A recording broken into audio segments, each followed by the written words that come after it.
होय बंधू भगिनींनो, आजचा विषय ऐकून तुम्ही थक्क व्हाल.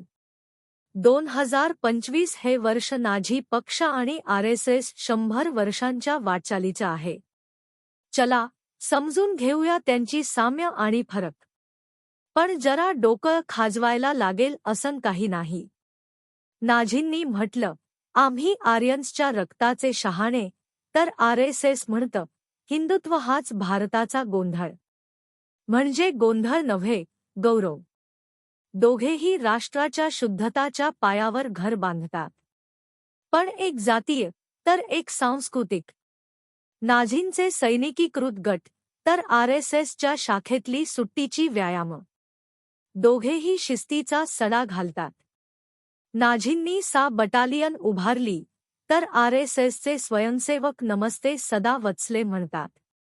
पण एक हातात रायफल, तर दुसऱ्याकडे लाठी. नाझींचं हिटलर युवा, तर आरएसएसचं बालगोकुल. दोघेही पोरांना बनवतात छोटे सैनिक. पण एक जग जिंकायचं सांगतं, तर दुसरं देशभक्तीची गाणी शिकवतं. नाझींनी यहुदींवर केला अत्याचार, तर आरएसएसवर आरोप मुस्लिम विरोधी भाषण. दोघेही शत्रू शोधायला माहीर. पण एकाचा इतिहास रक्ताने लिहिला, तर दुसऱ्याचा वादग्रस्त. नाझीवाद हा जातीय अहंकाराचा फुगा होता, तर आरएसएस म्हणतं, हिंदू धर्म हा सर्वांसाठी सागर आहे. एक जग जिंकू पाहतं, तर दुसरं भारतात एकता हवी. नाझींनी होलोकॉस्टसारखी क्रूर कृत्यम केली, तर आरएसएस म्हणते, आम्ही सेवा आणि संस्कार करतो. पण बाबरी मशीद पाडल्याचे आरोप त्यांच्यावरही. समजा एक टँक चालवतो, तर दुसरा शांततेचा झेंडा. नाझींनी ख्रिश्चन धर्माचा माखलेवारीने वापर केला, पण खरं ते नास्तिक होते.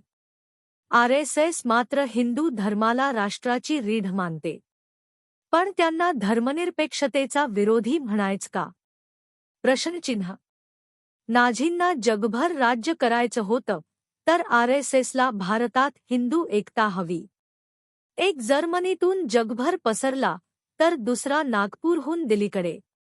काहीजण आरएसएसला हिंदू नाझी म्हणतात, पण आरएसएसचे समर्थक म्हणतात, अरे भाऊ, आम्ही तर सर्व धर्मांना मानतो.